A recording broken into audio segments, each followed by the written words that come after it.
సుతులు ఎల్ల సోదరత్వమే ఇది. నేను మేలు నీవు కీడు భేదభావమే మది.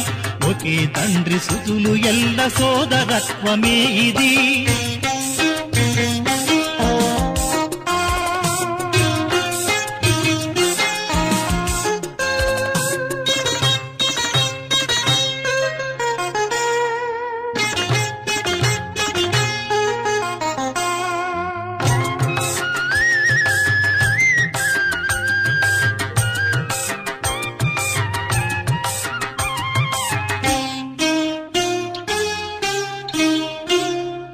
నేను ఆత్మ నీవు ఆత్మ భావమే చిగురించని. సత్య శాంతి త్యాగ ప్రీతి మనసున వికసించని. నేను ఆత్మ నీవు ఆత్మ భావమే చిగురించని. సత్య శాంతి త్యాగ ప్రీతి మనసున వికసించని. హిందూ ముస్లిం క్రైస్తరెల్ల సిక్కు జైన బౌద్ధులెల్ల ఒకే తండ్రి సుతులు ఎల్ల మనకి భేదభావమేల. నేను మేలు నీవు కీడు భేదభావమే మది. ఒకే తండ్రి సుతులు ఎల్ల సోదరత్వమే ఇది. నేను మేలు నీవు కీడు భేదభావమే మది. ఒకే తండ్రి సుతులు ఎల్ల సోదరత్వమే ఇది.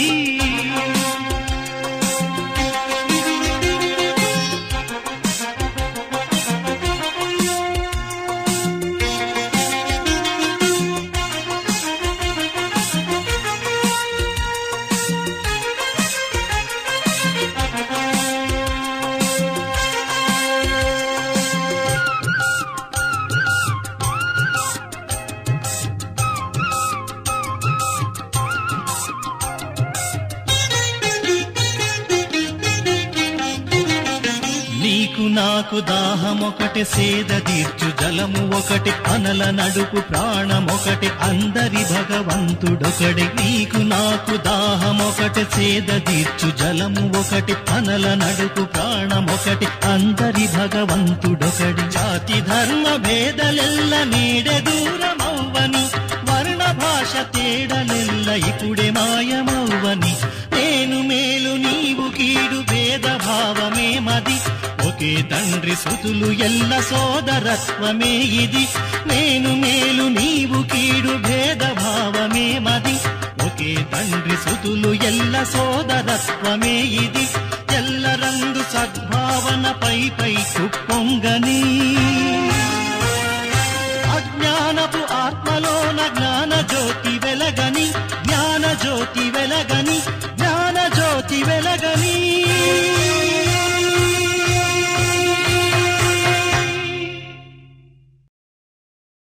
ఓం శాంతి. మధురమైన పిల్లలారా, ఎలాగైతే ఆత్మ అయిన మీరు ఈ శరీరం అనే సింహాసనం లభించిందో అలా తండ్రి కూడా ఈ దాదా సింహాసనంపై విరాజిల్లుతూ ఉన్నారు. వారికి తన సొంత సింహాసనం లేదు. ప్రశ్న: పిల్లలకు మేము ఈశ్వరీయ సంతానము అనే స్మృతి ఉంటుందో వారి గుర్తులు ఏమిటి? వారికి ఒక్క తండ్రిపైనే సత్యమైన ప్రేమ ఉంటుంది. ఈశ్వరీయ సంతానము ఎప్పుడూ కొట్లాడరు, జగడాలాడరు. వారికి ఎప్పుడూ చెడు దృష్టి ఉండదు. ఎప్పుడైతే బ్రహ్మ కుమారీలుగా అయ్యారో, అంటే సోదర సోదరీలుగా అయ్యారో, అప్పుడు చెడు దృష్టి కలగదు. పాట: ఆకాశ సింహాసనాన్ని వదిలి రండి. ఓం శాంతి. బాబా ఆకాశ సింహాసనాన్ని వదిలి ఇప్పుడు దాదా శరీరాన్ని తన సింహాసనంగా చేసుకున్నారని, దానిని వదిలి ఇక్కడికి వచ్చి కూర్చున్నారని ఇప్పుడు పిల్లలు మీకు తెలుసు. ఈ ఆకాశతత్వము జీవాత్మల సింహాసనము. ఆ మహాతత్వము ఆత్మల సింహాసనము. అక్కడ ఆత్మలైన మీరు శరీరరహితంగా ఉండేవారు. ఎలాగైతే ఆకాశంలో నక్షత్రాలు ఉన్నాయో అలా ఆత్మలైన మీరు కూడా చాలా చిన్న చిన్న బిందువులుగా అక్కడ ఉంటారు. ఆత్మను దివ్య దృష్టి లేకుండా చూడలేము. నక్షత్రం ఎలా చిన్నదిగా ఉంటుందో ఆత్మలు కూడా బిందువుల వలె ఉంటాయని పిల్లలు మీరుకి ఇప్పుడు ఈ జ్ఞానం ఉన్నది. ఇప్పుడు తండ్రి తన సింహాసనాన్ని వదిలేశారు. తండ్రి చెప్తారు, ఆత్మలైన మీరు కూడా సింహాసనాన్ని వదిలి ఇక్కడ ఈ శరీరాన్ని మీ సింహాసనంగా చేసుకున్నారు. నాకు కూడా శరీరం తప్పకుండా కావాలి. నేను పాత ప్రపంచంలోనే పిలుస్తారు, దూరదేశంలో నివసించేవారు అని పాట కూడా ఉంది కదా. ఆత్మలైన మీరు ఎక్కడ ఉంటారో అది ఆత్మలు మరియు ఆత్మల తండ్రి అయిన పరమాత్మ దేశము. అక్కడ నుండి మీరు స్వర్గంలోకి వెళ్తారు. దానిని తండ్రి స్థాపన చేయిస్తారు. తండ్రి ఆ స్వర్గంలోకి రారు. ఆయన శబ్దానికి అతీతంగా వానప్రస్థలోనే ఉంటారు. స్వర్గంలో వారి అవసరమే లేదు. వారు సుఖదుఖాలకు అతీతమైన వారు కదా. మీరు సుఖదుఖాలలోకి వస్తారు. బాబా అతీతంగా ఉంటారు. బ్రహ్మ కుమారి కుమారులైన మనము సోదరీ సోదరులమని ఇప్పుడు మీకు తెలుసు. పరస్పరంలో చెడు దృష్టి సంకల్పము కూడా రాకూడదు. ఇక్కడైతే మీరు తండ్రి సన్ముఖంలో కూర్చొని ఉన్నారు. పరస్పరము సోదరీ సోదరులు. పవిత్రంగా ఉండేందుకు యుక్తి ఎలా ఉందో చూడండి. ఈ విషయము ఏ శాస్త్రాలలోనూ లేదు. అందరికీ తండ్రి ఒక్కరే కాబట్టి అందరూ పిల్లలే కదా. పిల్లలు పరస్పరం తిట్టుకోవడం కొట్టుకోవడం చేయరాదు. ఈ సమయంలో మనము ఈశ్వరీయ సంతానమని, మొదట ఆసురీ సంతానంగా ఉండేవారమని మీకు తెలుసు. ఇప్పుడు సంగమయుగంలో మళ్ళీ ఈశ్వరీయ సంతానంగా అయ్యాము. తర్వాత సత్యయుగంలో మళ్ళీ దైవీ సంతానంగా అవుతాము. ఈ చక్రం గురించి పిల్లలకి తెలిసింది. మీరు బ్రహ్మ కుమారీలు కనుక మీకు ఎప్పుడూ చెడు దృష్టి కలగదు. సత్యయుగంలో చెడు దృష్టి ఉండదు. రావణ రాజ్యంలో చెడు దృష్టి ఉంటుంది. పిల్లలు మీకు ఒక్క తండ్రి తప్ప వేరే ఎవ్వరి స్మృతి ఉండకూడదు. అందరికంటే ఒక్క తండ్రిపైనే ఎక్కువ ప్రీతి ఉండాలి. నాకు ఒక్క శివబాబా తప్ప వేరే ఎవ్వరూ లేరు. తండ్రి చెప్తూ ఉన్నారు, పిల్లలు ఇప్పుడు మీరు శివాలయానికి వెళ్ళాలి. శివబాబా స్వర్గస్థాపన చేస్తూ ఉన్నారు. అర్ధకల్పం రావణుని రాజ్యం నడిచింది. దాని ద్వారా దుర్గతి పొందారు. రావణుడు అంటే ఎవరు? రావణుణ్ణి ఎందుకు తగలబెడతారు? ఇది ఎవ్వరికీ తెలియదు. శివబాబాని గురించి కూడా ఎవ్వరికీ తెలియదు.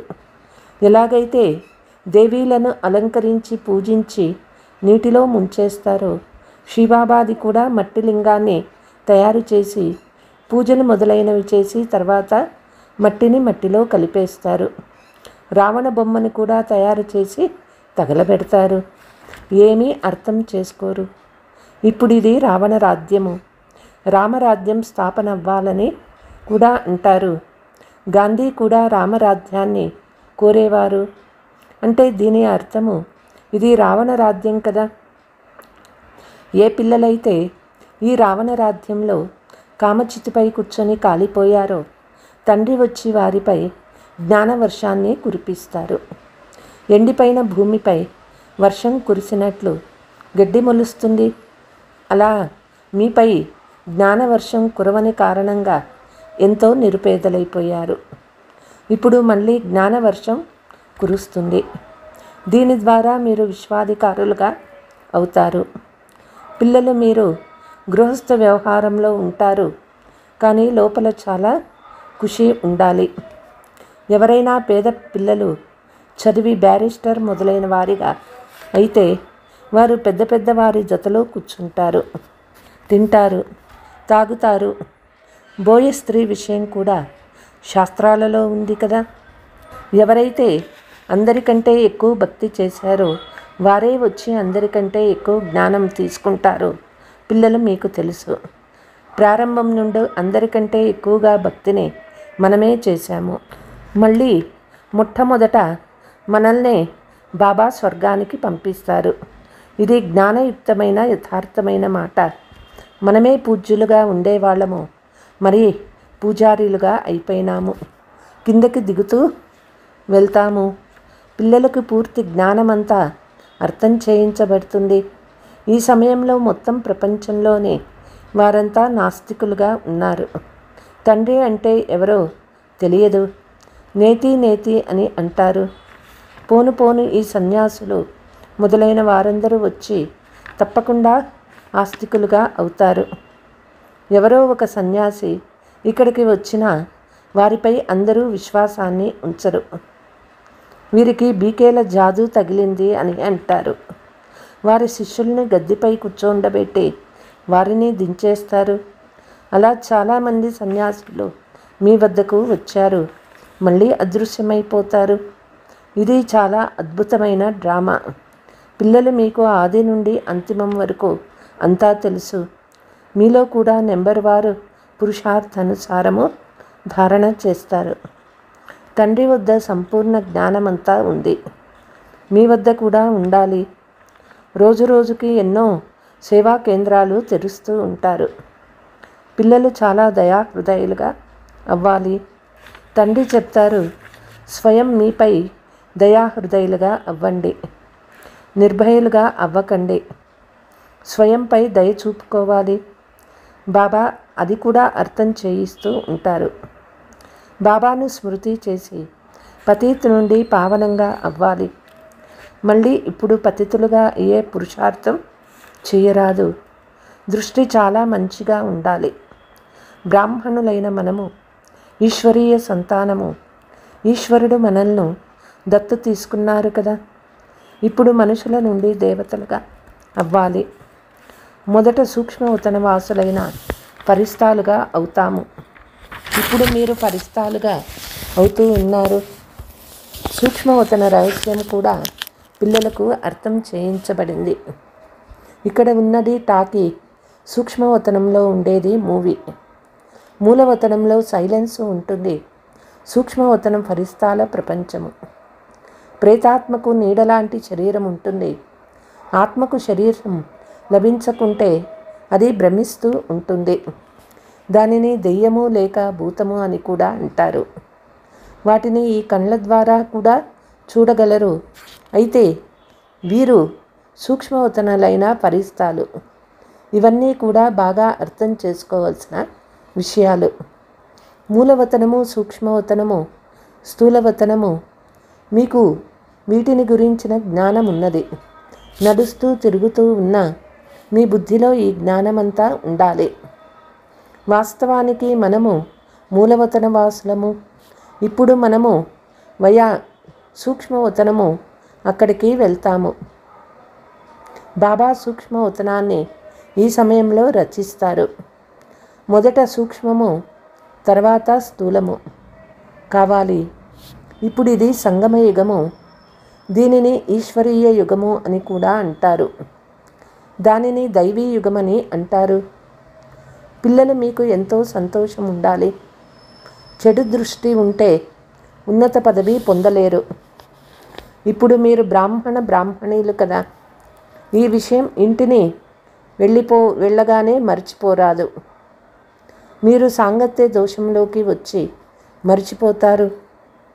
హంసలైన మీరు ఈశ్వరీయ సంతానము. మీకు ఎవరిపైనా ఆంతరికంగా మోహం కలగరాదు. ఒకవేళ మోహం ఉంటే వారిని మోహమున్న కోతి అని అంటారు. అందరినీ పావనంగా చేయడమే మీ కర్తవ్యము. మీరు విశ్వాన్ని స్వర్గంగా తయారు చేసేవారు. రావణుని ఆసురీ సంతానం ఎక్కడ? ఈశ్వరీయ సంతానమైన మీరెక్కడ? మీరు మీ స్థితిని ఏకరసంగా తయారు చేసుకునేందుకు అన్నీ చూస్తూ ఉన్నా చూడనట్లుగా ఉండే అభ్యాసం చేయాలి. ఇందులో బుద్ధిని ఏకరసంగా ఉంచుకోవడం సహనంతో కూడిన విషయము. దోషరహితంగా తయారయ్యేందుకు శ్రమ పడాలి. సంపూర్ణంగా అయ్యేందుకు సమయం పడుతుంది. ఎప్పుడు కర్మాతీత స్థితి వస్తుందో అప్పుడు ఆ దృష్టి స్థిరమవుతుంది. అంతవరకు ఏదో ఒక ఆకర్షణ కలుగుతూ ఉంటుంది. ఇందులో పూర్తి అతీతంగా ఉండవలసి వస్తుంది. లైన్ క్లియర్గా ఉండాలి. మీరు చూస్తూ ఉన్నా చూడనట్లుండాలి. ఇలాంటి అభ్యాసం ఎవరికి ఉంటుందో వారే ఉన్నత పదవిని పొందుతారు. ఇప్పుడు ఇంకా ఆ స్థితి లేదు. సన్యాసీలు ఈ విషయాలను అర్థం కూడా చేసుకోలేరు. ఇక్కడ చాలా శ్రమించాల్సి ఉంటుంది. మనం కూడా ఈ పాత ప్రపంచాన్ని సన్యాసించామని మీకు తెలుసు. కేవలం ఇప్పుడు మనము మధురమైన శాంతిధామానికి వెళ్ళాలి. మీ బుద్ధిలో ఎంత ఉందో అంత వేరే వారి బుద్ధిలోనూ లేదు. ఇప్పుడు వాపస్ వెళ్ళాలని మీకు మాత్రమే తెలుసు. శివ భగవాను వాచ కూడా ఉంది. వారు పతిత పావనులు, ముక్తిదాత, మార్గదర్శకులు. కృష్ణుణ్ణి మార్గదర్శకుడని అనరు. ఈ సమయంలో మీరు కూడా అందరికీ మార్గాన్ని తెలియచేయటం నేర్చుకుంటారు కనుక మీ పేరు పాండవులు అని పెట్టబడింది. మీరు పాండవ సేన. ఇప్పుడు మీరు ఆత్మాభిమానిగా అయ్యారు. ఇప్పుడు వాపస్ వెళ్ళాలని, పాత శరీరాన్ని వదలాలని మీకు తెలుసు. సర్పము, భ్రమరము మొదలైన ఉదాహరణలన్నీ ఈ సమయంలో మీకు చెందినవే. ఇప్పుడు మీరు ప్రాక్టికల్గా ఉన్నారు. వారు ఈ వ్యవహారం చేయలేరు. ఇది శ్మశానమని, ఇప్పుడు మళ్ళీ స్వర్గంగా తయారవ్వాలని మీకు తెలుసు. మీకు అన్ని రోజులు అదృష్ట రోజులే. పిల్లలు మీరు సదా అదృష్టవంతులే. గురువారం రోజున పిల్లలను పాఠశాలలో కూర్చోబెడతారు. ఈ ఆచారము కొనసాగుతూ వస్తున్నది. ఇప్పుడు మిమ్మల్ని వృక్షపతి చదివిస్తూ ఉన్నారు. ఈ బృహస్పతి దశ మీపై జన్మాంతరాలు ఉంటుంది. ఇది బేహద్దు దశ. భక్తి మార్గంలో హద్దులోని దశలుంటాయి. ఇప్పుడు మీది బేహద్దు దశ కాబట్టి పూర్తిగా శ్రమ చేయాలి. లక్ష్మీనారాయణులు ఎవరో ఒకరు ఉండరు కదా, ఎవరో ఒక్కరే ఉండరు కదా, వారి వంశమంతా ఉంటుంది కదా. కనుక తప్పకుండా చాలామంది రాజ్యం చేస్తూ ఉంటారు. లక్ష్మీనారాయణుల సూర్యవంశ సామ్రాజ్యము నడుస్తుంది. ఈ విషయాలు కూడా మీ బుద్ధిలో ఉన్నాయి. అక్కడ రాజ్య తిలకం ఎలా ఇస్తారో పిల్లలు మీకే సాక్షాత్కారం అవుతుంది. సూర్యవంశీయులు మళ్ళీ చంద్రవంశీయులకు రాజ్యాన్ని ఎలా ఇస్తారో, తల్లిదండ్రుల పిల్లల కాళ్ళు కడిగి రాజ్య తిలకాన్ని ఇస్తారో, రాజ్య భాగ్యాన్ని ఇస్తారో, ఈ సాక్షాత్కారాలు మొదలైనవి డ్రామాలో నిర్ణయించబడి ఉన్నాయి. ఇందులో పిల్లలు మీరు తికమక పడవలసిన అవసరం లేదు. మీరు తండ్రిని స్మృతి చేయండి. స్వదర్శన చక్రధారులుగా అవ్వండి. ఇతరులను కూడా తయారు చేయండి. మీరు బ్రహ్మముఖ వంశావళి స్వదర్శన చక్రధారులైన సత్యమైన బ్రాహ్మణులు. శాస్త్రాలలో స్వదర్శన చక్రంతో ఎన్ని హింసలు చూపించారు. ఇప్పుడు తండ్రి పిల్లలైన మీకు సత్యమైన గీతను వినిపిస్తూ ఉన్నారు. దీనిని కంఠస్థం చేయవలసి ఉంటుంది. ఎంత సులభము! మీ సంబంధమంతా గీతతోనే ఉన్నది. గీతలో జ్ఞానమే లెక్కాక యోగం కూడా ఉంది. మీరు కూడా ఇలాగే రెంటికి ఒకే పుస్తకం తయారు చేయాలి. యోగ పుస్తకం వేరుగా ఎందుకు తయారు చేయాలి? కానీ వర్తమాన సమయంలో యోగానికి చాలా పేరు ప్రఖ్యాతలు ఉన్నాయి కనుక మనుషులు వచ్చి తెలుసుకోవాలని ఆ పేరును ఉంచుతారు. యోగము ఒక్క తండ్రితోనే జోడించాలని చివరిలో అర్థం చేసుకోగలరు. ఎవరు వింటారో వారు మళ్ళీ తమ తమ ధర్మంలోకి వెళ్ళి ఉన్నత పదవిని పొందుతారు. అచ్చా, मीठे मीठे सिकीलते बच्चों प्रति मात पिता बाप दादा का याद प्यार और गुड मॉर्निंग. रूहानी बाप की रूहानी बच्चों को नमस्ते. हम रूहानी बच्चों की रूहानी मात पिता बाप दादा को याद प्यार गुड मॉर्निंग नमस्ते नमस्ते. ధారణ: మీపై మీరే దయ చూపుకోవాలి. మీ దృష్టిని చాలా మంచిగా పవిత్రంగా ఉంచుకోవాలి. ఈశ్వరుడు మనుషుల నుండి దేవతలుగా చేసేందుకు దత్తు తీసుకున్నారు కనుక పతితులుగా అయ్యే ఆలోచన ఎప్పుడూ రాకూడదు. సంపూర్ణ కర్మాతీత స్థితిని ప్రాప్తి చేసుకునేందుకు సదా అతీతంగా ఉండే అభ్యాసం చేయాలి. ఈ ప్రపంచంలో అన్నీ చూస్తూ ఉన్నా చూడనట్లు ఉండాలి. ఈ అభ్యాసం ద్వారా స్థితిని ఏకరసంగా తయారు చేసుకోవాలి. వరదానము: ప్రతి అడుగులో పదమాల సంపాదన జమ చేసుకుని సర్వ ఖజానాలతో సంపన్న లేక తృప్త ఆత్మాభవ. ఏ పిల్లలైతే ప్రతి అడుగు తండ్రి స్మృతిలో వేస్తారో వారు అడుగులో పదమాల సంపాదన జమ చేసుకుంటారు. సంగమ యుగంలో మాత్రమే పదమాల సంపాదన లభిస్తుంది. సంగమ యుగము జమ చేసుకునే యుగము. ఇప్పుడు ఎంత జమ చేసుకోవాలని అనుకుంటారో అంత జమ చేసుకోవచ్చు. ఒక్క అడుగు కూడా, అంటే ఒక్క సెకండ్ కూడా జమ లేకుండా వృధా అవ్వరాదు. బండారం సదా నిండుగా ఉండాలి. అప్రాప్తి వస్తువేది లేదు. ఇలాంటి సంస్కారం ఉండాలి. ఎప్పుడైతే ఇలాంటి తృప్తి ఆత్మగా లేక సంపన్న ఆత్మగా అవుతారో అప్పుడు భవిష్యత్తులో తరగనే ఖజానాలకు యజమాని అవుతారు. స్లోగన్: ఏ విషయంలోనైనా అప్సెట్ అయ్యేందుకు బదులు నాలెడ్జ్ఫుల్ యొక్క సీటుపై సెట్ అయి ఉండండి. మమ్మా మహావాక్యాలు: అర్ధకల్పము బ్రహ్మకు పగలు, అర్ధకల్పము భక్తి మార్గపు బ్రహ్మకు రాత్రి. ఇప్పుడు రాత్రి పూర్తి అయ్యి ఉదయం రానున్నది. ఇప్పుడు పరమాత్మ వచ్చి అంధకారాన్ని అంతం చేసి వెలుగును ప్రారంభిస్తారు. జ్ఞానము ద్వారా ప్రకాశము, భక్తితో అంధకారం ఉంది. పాటలో కూడా ఈ పాప ప్రపంచం నుండి ఎక్కడికైనా దూరంగా మనస్సుకు సుఖం ఎక్కడ పొందుతామో అక్కడికి తీసుకువెళ్ళమని ఉంది కదా. ఇది అశాంతి ప్రపంచము. ఇక్కడ సుఖం లేదు. ముక్తిలో సుఖం లేదు, దుఃఖము లేదు. సత్య త్రేతాయుగాలు సుఖము లభించే ప్రపంచము. ఆ సుఖధామాన్ని అందరూ గుర్తు చేసుకుంటారు. కనుక ఇప్పుడు మీరు సుఖ ప్రపంచంలోకి వెళ్తారు. అక్కడకు ఏ అపవిత్ర ఆత్మలు వెళ్ళలేరు. వారు చివర్లో ధరంరాజు శిక్షలను అనుభవించి కర్మబంధనాల నుండి ముక్తై శుద్ధ సంస్కారాన్ని తీసుకువెళ్తారు. ఎందుకంటే అక్కడ అశుద్ధ సంస్కారాలు ఉండవు, పాపము ఉండదు. ఆత్మ తన తండ్రిని మర్చిపోదు.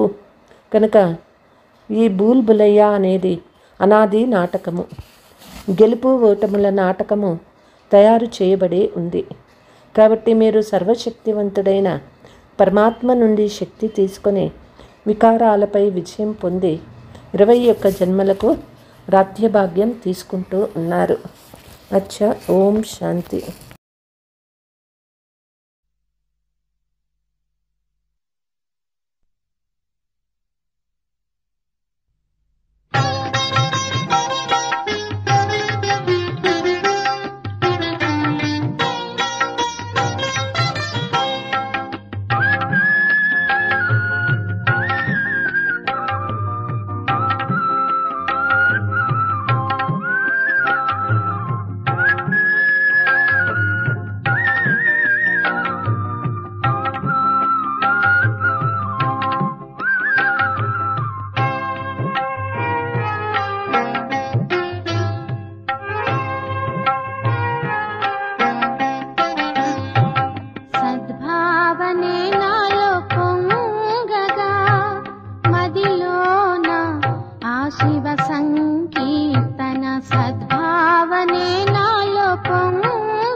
సేవనతో జగమెల్ల శాంతిని పొందగా సద్భావనే నాలో పొంగగా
మదిలోన ఆ శివ సంకీర్తన సద్భావనే నాలో పొంగగా మదిలోన ఆ శివ సంకీర్తన శివ జ్ఞానామృత సేవనతో జగమెల్ల శాంతిని పొందగా సద్భావనే